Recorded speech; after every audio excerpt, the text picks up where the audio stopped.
Halo semua, berjumpa lagi dengan Drama Nikah.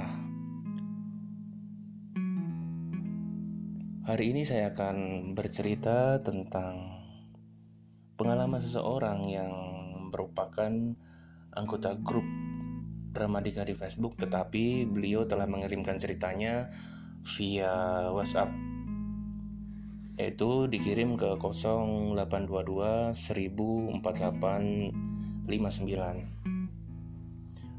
Nanti buat teman-teman semua yang ingin mengirim ceritanya, jangan lupa kirim juga ke nomor WhatsApp kami, yaitu di 0822 1048 59. Di podcast yang kedua ini masih saya yang membacakan ceritanya. Istri saya mungkin belum siap. Nanti kedepannya akan mungkin akan mencoba membacakan gitu. Kedepannya saya ingin posting cerita lebih banyak, minimal seminggu itu saya pengennya 3 gitu ya, minimal 3, karena biar banyak ceritanya, lebih banyak pilihan, jadi para pendengar Drama Nikah lebih banyak pilihan sehingga nggak bosan gitu. Kemudian kalau di awal-awal podcast ini dibuat ceritanya kurang oke lah, cara ngerekamnya kurang oke, mohon maaf. Semoga kedepannya saya improve lebih bagus lagi dan diedit dengan efek-efek yang bagus lah, jadi lebih feelnya tuh lebih enak lah, seperti kejadiannya tuh bener-bener ikut mengalami. Kemudian dari cerita-cerita tersebut, para pendengar Drama Nikah bisa mengambil manfaat dari ceritanya, karena podcast ini dibuat dari pengalaman kami lah, kami berdua ketika menikah tuh bener-bener ada aja masalah yang dihadapi. Yang paling kami rasakan tuh waktu hari H resepsi.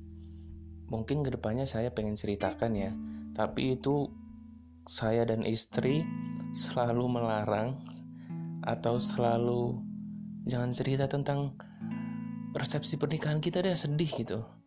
Gak enak banget sih kejadiannya waktu itu. Tapi gak apa-apa, karena dari pernikahan tuh yang terpenting setelah menikah, kehidupannya seperti apa gitu, nyaman gak gitu kita. Pernikahan resepsi mah gak penting ya, sederhana gak apa-apa, ya kan. Kalau resepsi mewah-mewah tapi setelah menikah gak punya duit, hidup gak enak, mau emang ya kan. Tapi itu kan pilihan. Buat orang yang punya duit bebas mau resepsi ya segede apa, kan itu hasil kerja keras mereka kan. Atau ada orang tuanya emang ada dan mau bantu lumayan kan gitu. Oke, langsung saja saya akan bercerita cerita dari kisah seseorang yang telah mengirimkan ceritanya ke nomor kami di 0822 1048 59.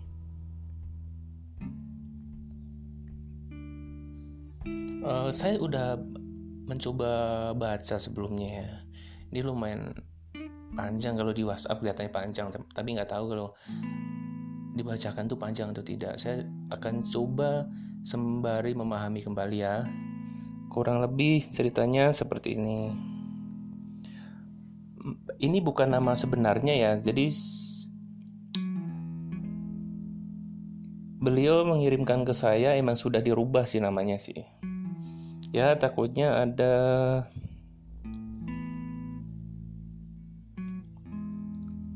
orang yang merasa seperti ini kisahnya dan merasa nggak enak diceritakan kan, dan mereka nggak setuju kan, nggak enak ya. Jadi emang namanya sudah diganti. Jadi ceritanya seperti ini.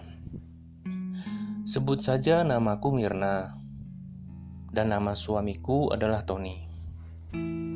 Oke, jadi mereka sudah menikah di sini ya. Para pendengar drama nikah, pertama kali kita ketemu lewat HP. Saat itu kita masih pacaran. Jadi mereka kenalan lewat HP, mungkin lewat Facebook, lewat apalah platform online gitu yang mempertemukan mereka. Kemudian aku dan pacarku berpacaran jarak jauh ya. Saya di kampung di daerah Jawa, kemudian pacarku ini bekerja di Sumatera.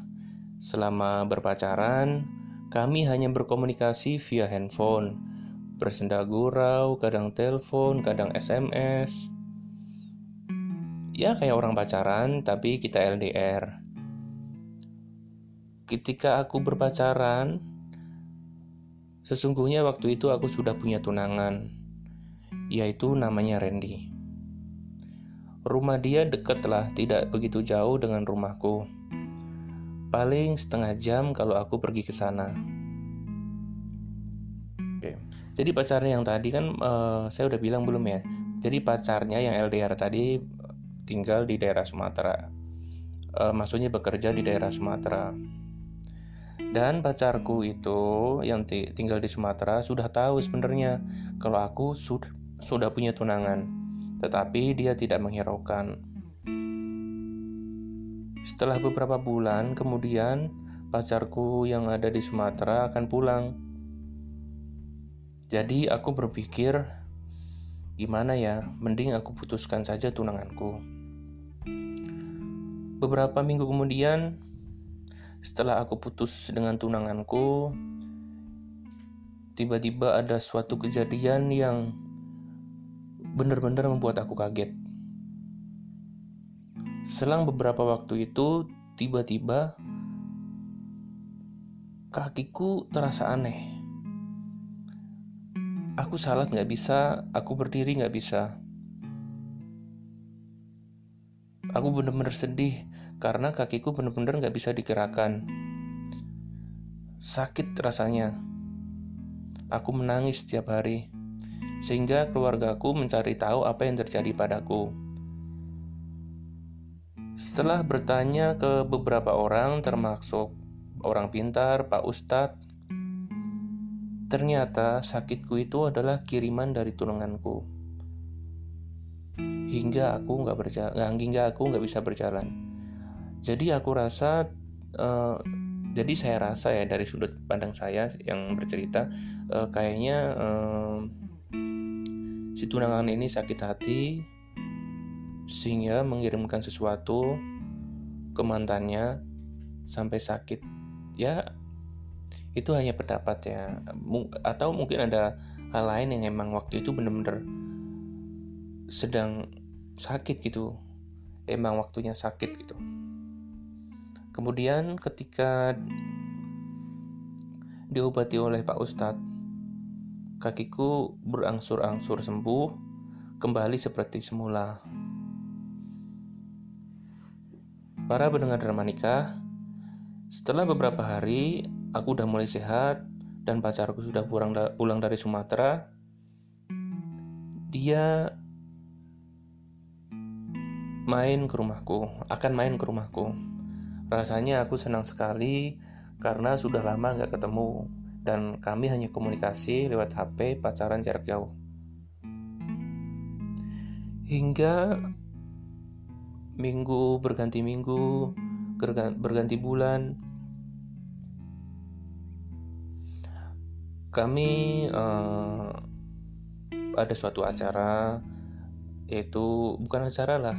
Aku dan pacarku berencana mau pergi menjenguk nenek. Jadi ini menjenguk nenek pacarku. Di sini tertulis.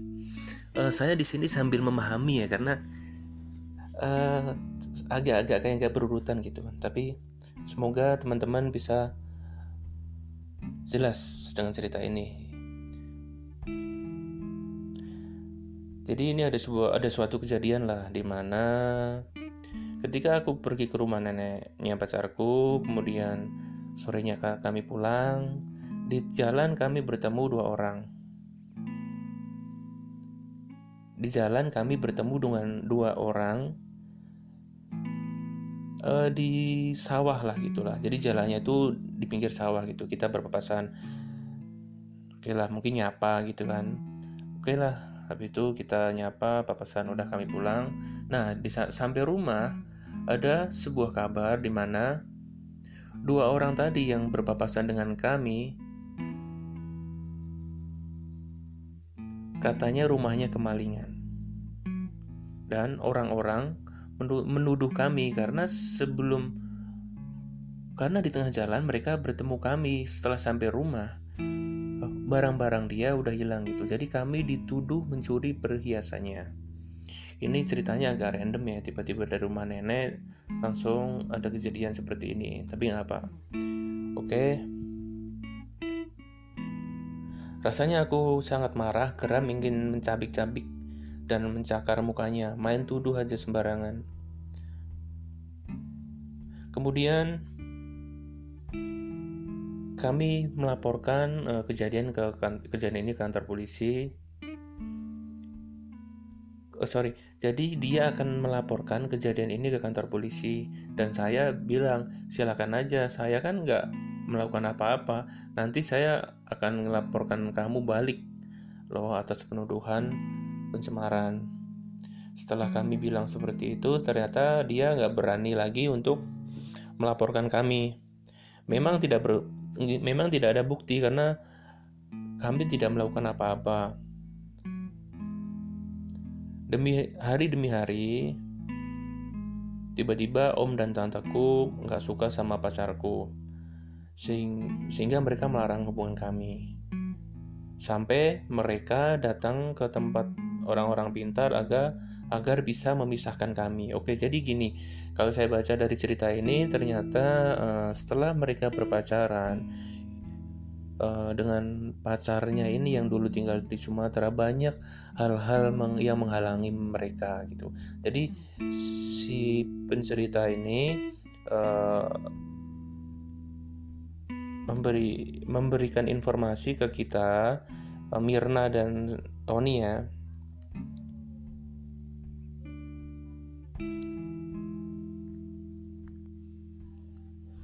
Oke, saya lanjut. Maaf tadi kayak ada suara masuk, takutnya masuk ikut kerekam. Jadi Mirna ini kayak ngasih tahu, jadi dalam hubungan mereka berpacaran tuh kayak ada banyak hal lah yang menghalangi mereka, dituduh mencuri lah, terus tantenya nggak suka lah, jadi seperti itu. Kemudian mendengar drama nikah, suatu ketika pacarku sakit. Kemudian aku menelpon ayah untuk meminta izin tinggal sementara di rumah pacarku. Ayahku mengizinkan dan aku tinggal sementara di rumahnya, di rumah pacarnya. Sehingga tahu hal ini, om dan tanteku semakin menjadi-jadi, marah bukan main karena tahu aku waktu itu tidak tinggal dengan ayah.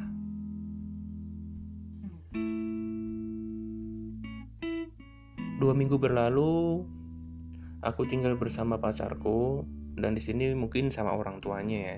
Jadi dia membantu merawat gitu. 2 minggu berlalu, oke. Jadi di sini mereka tunangan. Si pacarnya melamar Mirna, kemudian aku izin ke ayahku dan ayahku bilang semua ada di tangan kamu. Kemudian akhirnya kami menikah dan setelah menikah kami tinggal bersama ibu mertua. Saya tinggal bersama ibu mertua. Ketika tinggal bersama ibu mertua, awalnya baik, tapi selanjutnya banyak perubahan. Oke lah, mungkin dalam pernikahan ada susah, ada duka, kadang gak cocok dengan mertua, itu udah hal yang wajar ya.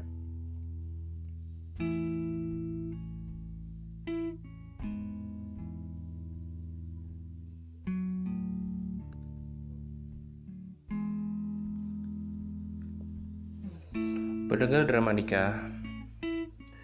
Kemudian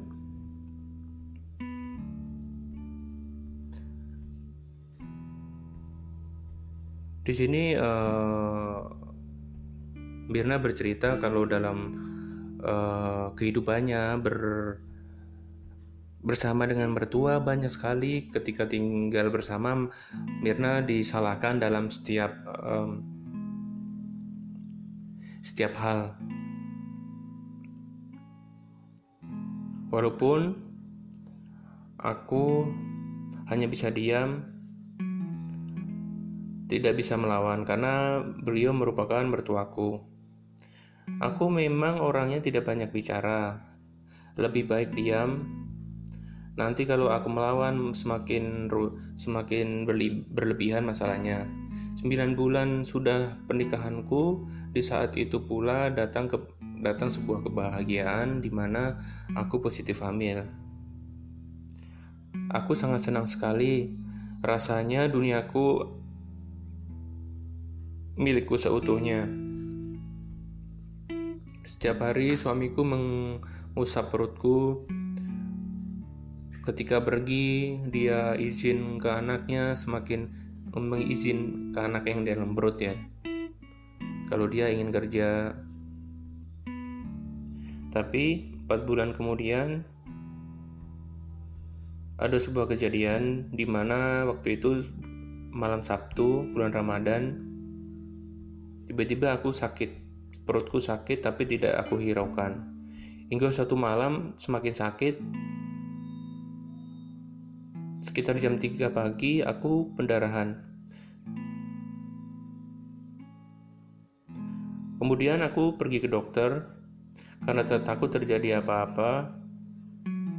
Di sini akhirnya aku pergi ke bidan di puskesmas. Sekitar jam 7 pagi aku keguguran. Aku sangat sakit. Aku gagal menjadi seorang ibu, gagal menjaga buah hatiku, buah hati yang masih ada di dalam perut. Aku sangat sakit, terluka. Ya Tuhan, mengapa kau ambil kembali buah hatiku? Hanya itu yang aku katakan setiap hari. Pada saat itu rasanya duniaku hancur, dunia tak adil padaku. Aku selalu murung, selalu menangis. Tetapi ada suami yang selalu menghiburku. Memang raut mukaku biasa aja, tapi aku sangat hancur dan menangis. Sekarang aku menjadi wanita pemarah dan keras. Aku hanya ingin terlihat tegar dengan semua ini. Aku hanya ingin terlihat kuat. Maafkan aku telah menyakiti kalian dengan sikap, perilaku, dan ucapanku. Maafkan aku semuanya. Sekian. Dari cerita ini, di terakhir dia bilang, maafkan aku yang telah menyakiti kalian dengan sikap, perilaku, dan ucapanku. Maafkan aku yang telah menyakiti kalian dengan sikap, perilaku, dan ucapanku. Di sini si penulis itu kayaknya banyak melakukan sesuatu ya. Kayak dia memutuskan tunangannya. Kemudian terakhirnya juga bilang dia sering melakukan menyakiti kalian. Saya nggak tahu di sini karena di sini nggak tertulis. Yang pasti dia mengalami beberapa hal kejadian ya, seperti tiba-tiba setelah itu mengalami kejadian seperti kakinya sakit, dituduh mencuri, kemudian keluarganya, tante dan omnya gak menyetujui, kemudian mertuanya gak cocok, terakhir kali anaknya keguguran, anak yang di dalam perut ya. Saya nggak tahu. Cuma kita mesti banyak belajar dari kejadian ini. Semoga ada hal yang bisa diambil dan kita bisa introspeksi terhadap diri sendiri. Gimana komentar kalian, teman-teman?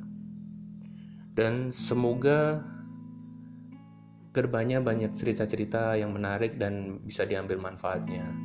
Jangan lupa buat teman-teman yang ingin mengirim cerita, kirim ke WhatsApp kami 0822 1000 4859. Terima kasih.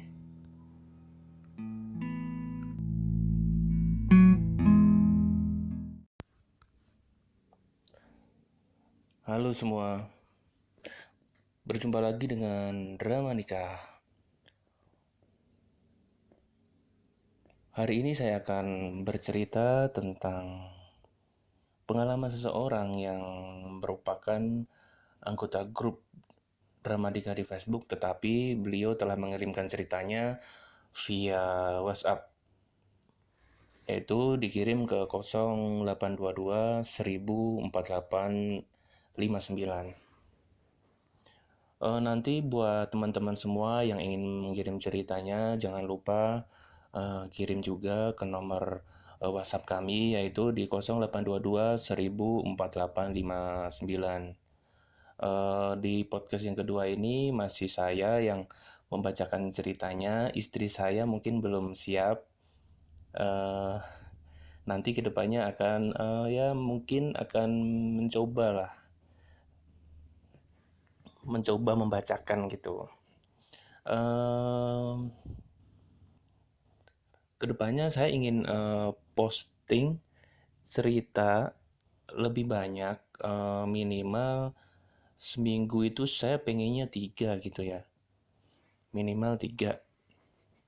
Karena biar banyak ceritanya, lebih banyak pilihan, jadi para pendengar Drama Nikah lebih banyak pilihan sehingga nggak bosen gitu. Kemudian kalau di awal-awal podcast ini dibuat ceritanya kurang oke lah, cara ngerekamnya kurang oke, mohon maaf. Semoga kedepannya saya improve lebih bagus lagi dan diedit dengan efek-efek yang bagus lah. Jadi lebih feel-nya tuh lebih enak lah, seperti kejadiannya tuh bener-bener ikut mengalami. Kemudian dari cerita-cerita tersebut, para pendengar Drama Nikah bisa mengambil manfaat dari ceritanya, karena podcast ini dibuat dari pengalaman kami lah, kami berdua ketika menikah tuh bener-bener ada aja masalah yang dihadapi. Yang paling kami rasakan tuh waktu hari H resepsi. Mungkin kedepannya saya pengen ceritakan ya, tapi itu saya dan istri selalu melarang atau selalu jangan cerita tentang resepsi pernikahan kita deh, sedih gitu. Nggak enak banget sih kejadiannya waktu itu. Tapi nggak apa-apa, karena dari pernikahan tuh yang terpenting setelah menikah. Kehidupannya seperti apa gitu. Nyaman nggak gitu kita. Pernikahan resepsi mah nggak penting ya, sederhana nggak apa-apa. Ya kan? Kalau resepsi mewah-mewah, tapi setelah menikah nggak punya duit, hidup nggak enak, mau emang ya kan? Tapi itu kan pilihan buat orang yang punya duit, bebas. Mau resepsi segede apa kan itu hasil kerja keras mereka kan. Atau ada orang tuanya emang ada dan mau bantu lumayan kan. Gitu. Oke, langsung saja saya akan bercerita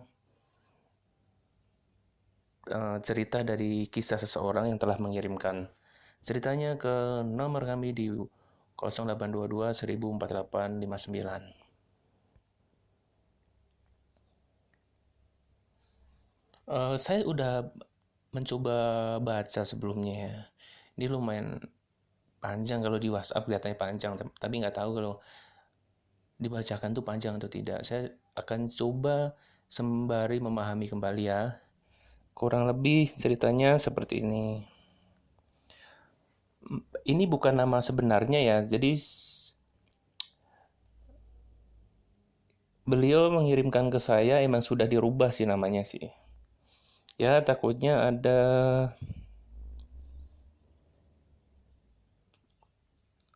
ada orang yang merasa seperti ini kisahnya dan merasa nggak enak diceritakan kan, dan mereka nggak setuju kan, nggak enak ya. Jadi Emang namanya sudah diganti. Jadi ceritanya seperti ini. Sebut saja namaku Mirna dan nama suamiku adalah Tony. Oke, jadi mereka sudah menikah di sini ya. Para pendengar drama nikah, pertama kali kita ketemu lewat HP. Saat itu kita masih pacaran. Jadi mereka kenalan lewat HP, mungkin lewat Facebook, lewat apalah platform-platform online gitu yang mempertemukan mereka. Kemudian aku dan pacarku berpacaran jarak jauh ya. Saya di kampung, di daerah Jawa, kemudian pacarku ini bekerja di Sumatera. Selama berpacaran, kami hanya berkomunikasi via handphone, bersenda gurau, kadang telepon, kadang SMS. Ya kayak orang pacaran, tapi kita LDR. Ketika aku berpacaran, sesungguhnya waktu itu aku sudah punya tunangan, yaitu namanya Randy. Rumah dia dekat lah, tidak begitu jauh dengan rumahku. Paling setengah jam kalau aku pergi ke sana. Oke. Jadi pacarnya yang tadi kan saya udah bilang belum ya. Jadi pacarnya yang LDR tadi tinggal di daerah Sumatera. Maksudnya bekerja di daerah Sumatera. Dan pacarku itu yang tinggal di Sumatera sudah tahu sebenarnya kalau aku sudah punya tunangan. Tetapi dia tidak menghiraukan. Setelah beberapa bulan kemudian, pacarku yang ada di Sumatera akan pulang. Jadi aku berpikir, gimana ya, mending aku putuskan saja tunanganku. Beberapa minggu kemudian, setelah aku putus dengan tunanganku, tiba-tiba ada suatu kejadian yang benar-benar membuat aku kaget. Selang beberapa waktu itu, tiba-tiba kakiku terasa aneh. Aku salat nggak bisa, aku berdiri nggak bisa. Aku benar-benar sedih karena kakiku benar-benar nggak bisa digerakkan. Sakit rasanya. Aku menangis setiap hari. Sehingga keluargaku mencari tahu apa yang terjadi padaku.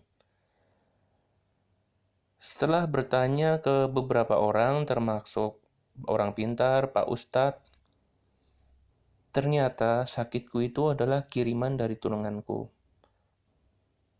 Hingga aku nggak bisa berjalan. Jadi eh, jadi saya rasa ya dari sudut pandang saya yang bercerita, kayaknya si tunangan ini sakit hati sehingga mengirimkan sesuatu ke mantannya sampai sakit. Ya, itu hanya pendapat ya. Atau mungkin ada hal lain yang emang waktu itu benar-benar sedang sakit gitu. Emang waktunya sakit gitu. Kemudian ketika diobati oleh Pak Ustadz, kakiku berangsur-angsur sembuh, kembali seperti semula. Para pendengar drama nikah, setelah beberapa hari, aku udah mulai sehat, dan pacarku sudah pulang dari Sumatera. Dia akan main ke rumahku. Rasanya aku senang sekali karena sudah lama nggak ketemu, dan kami hanya komunikasi lewat HP pacaran jarak jauh. Hingga minggu, berganti bulan, kami ada suatu acara, yaitu bukan acara lah. Aku dan pacarku berencana mau pergi menjenguk nenek. Jadi ini menjenguk nenek pacarku. Di sini tertulis.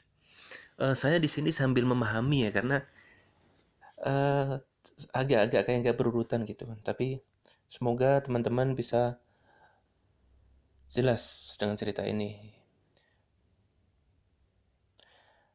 Jadi ini ada suatu kejadian lah di mana Ketika aku pergi ke rumah neneknya pacarku, kemudian sorenya kami pulang, di jalan kami bertemu dua orang. Di jalan kami bertemu dengan dua orang di sawah lah gitulah. Jadi jalannya itu di pinggir sawah gitu. Kita berpapasan. Oke lah, mungkin nyapa gitu kan. Oke lah, habis itu kita nyapa, papasan, udah kami pulang. Nah, sampai rumah ada sebuah kabar di mana dua orang tadi yang berpapasan dengan kami katanya rumahnya kemalingan. Dan orang-orang menuduh kami karena di tengah jalan mereka bertemu kami setelah sampai rumah. Barang-barang dia udah hilang gitu. Jadi kami dituduh mencuri perhiasannya. Ini ceritanya agak random ya, tiba-tiba dari rumah nenek langsung ada kejadian seperti ini. Tapi nggak apa. Oke,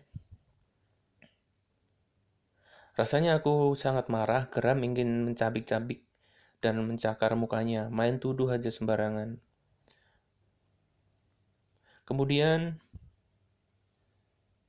kami melaporkan kejadian ini ke kantor polisi. Sorry, jadi dia akan melaporkan kejadian ini ke kantor polisi dan saya bilang silakan aja, saya kan nggak melakukan apa-apa, nanti saya akan melaporkan kamu balik loh atas penuduhan pencemaran. Setelah kami bilang seperti itu, ternyata dia nggak berani lagi untuk melaporkan kami. Memang tidak ber- Memang tidak ada bukti karena kami tidak melakukan apa-apa. Demi hari, tiba-tiba om dan tanteku nggak suka sama pacarku, sehingga mereka melarang hubungan kami. Sampai mereka datang ke tempat orang-orang pintar agar bisa memisahkan kami. Oke, jadi gini, kalau saya baca dari cerita ini, ternyata setelah mereka berpacaran, dengan pacarnya ini yang dulu tinggal di Sumatera, banyak hal-hal yang menghalangi mereka gitu. Jadi si pencerita ini eh, memberikan informasi ke kita, Mirna dan Tony ya.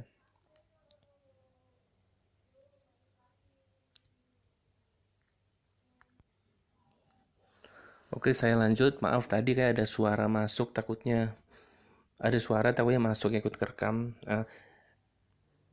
Jadi Mirna ini kayak ngasih tahu, jadi dalam hubungan mereka berpacaran tuh kayak ada banyak hal lah yang menghalangi mereka, dituduh mencuri lah, terus tantenya nggak suka lah, jadi seperti itu. Kemudian mendengar drama nikah, suatu ketika pacarku sakit. Kemudian aku menelpon ayah untuk meminta izin tinggal sementara di rumah pacarku. Ayahku mengizinkan dan aku tinggal sementara di rumahnya, di rumah pacarnya. Sehingga tahu hal ini, om dan tantaku semakin menjadi-jadi. Marah bukan main karena tahu aku waktu itu tidak tinggal dengan ayah.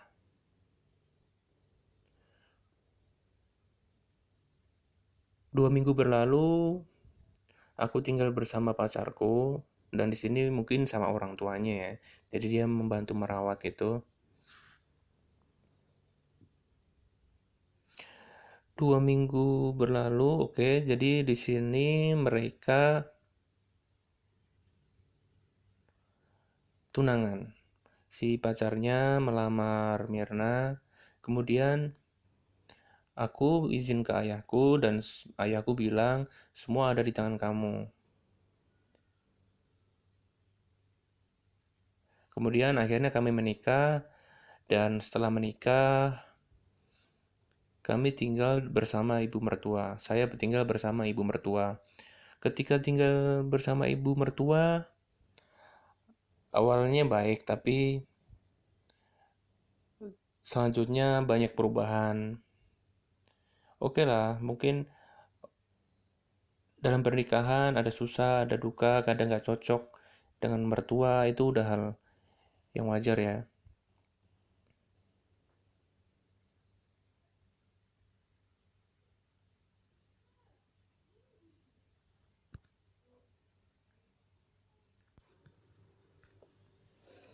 Pendengar drama nikah. Kemudian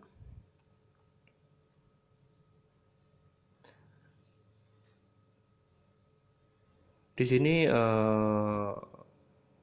Mirna bercerita kalau dalam kehidupannya bersama dengan mertua banyak sekali ketika tinggal bersama Mirna disalahkan dalam setiap hal. Walaupun aku hanya bisa diam, tidak bisa melawan karena beliau merupakan mertuaku. Aku memang orangnya tidak banyak bicara, lebih baik diam. Nanti kalau aku melawan semakin berlebihan masalahnya. 9 bulan sudah pernikahanku, di saat itu pula datang sebuah kebahagiaan di mana aku positif hamil. Aku sangat senang sekali. Rasanya duniaku milikku seutuhnya. Setiap hari suamiku mengusap perutku. Ketika pergi, dia izin ke anaknya mengizin ke anak yang di dalam perut ya. Kalau dia ingin kerja. Tapi 4 bulan kemudian ada sebuah kejadian di mana waktu itu malam Sabtu, bulan Ramadan, tiba-tiba aku sakit. Perutku sakit tapi tidak aku hiraukan. Hingga satu malam semakin sakit, sekitar jam 3 pagi aku pendarahan. Kemudian aku pergi ke dokter karena takut terjadi apa-apa. Di sini akhirnya aku pergi ke bidan di puskesmas. Sekitar jam 7 pagi aku keguguran. Aku sangat sakit.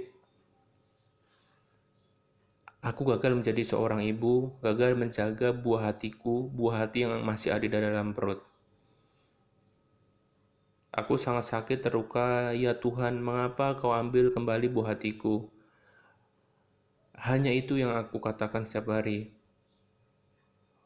Pada saat itu rasanya duniaku hancur, dunia tak adil padaku. Aku selalu murung, selalu menangis. Tetapi ada suami yang selalu menghiburku. Memang raut mukaku biasa aja, tapi aku sangat hancur dan menangis. Sekarang aku menjadi wanita pemarah dan keras. Aku hanya ingin terlihat tegar dengan semua ini. Aku hanya ingin terlihat kuat. Maafkan aku telah menyakiti kalian dengan sikap perilaku dan ucapanku. Maafkan aku semuanya. Sekian. Dari cerita ini, di terakhir dia bilang, maafkan aku yang telah menyakiti kalian dengan sikap perilaku dan ucapanku. Maafkan aku yang telah menyakiti kalian dengan sikap perilaku dan ucapanku.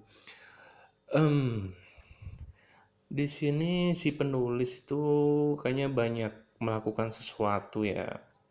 Kayak dia memutuskan tunangannya, kemudian terakhirnya juga bilang dia sering melakukan menyakiti kalian. Saya nggak tahu di sini karena di sini nggak tertulis. Yang pasti dia mengalami beberapa hal kejadian ya, seperti tiba-tiba setelah itu mengalami kejadian seperti kakinya sakit, dituduh mencuri, kemudian keluarganya, tante dan omnya nggak menyetujui, kemudian mertuanya nggak cocok, terakhir kali anaknya keguguran, anak yang di dalam perut ya. Saya nggak tahu. Cuma kita mesti banyak belajar dari kejadian ini. Semoga ada hal yang bisa diambil dan kita bisa introspeksi terhadap diri sendiri. Gimana komentar kalian, teman-teman? Dan semoga kedepannya banyak cerita-cerita yang menarik dan bisa diambil manfaatnya. Jangan lupa buat teman-teman yang ingin mengirim cerita, kirim ke WhatsApp kami 0822 1000 4859. Terima kasih.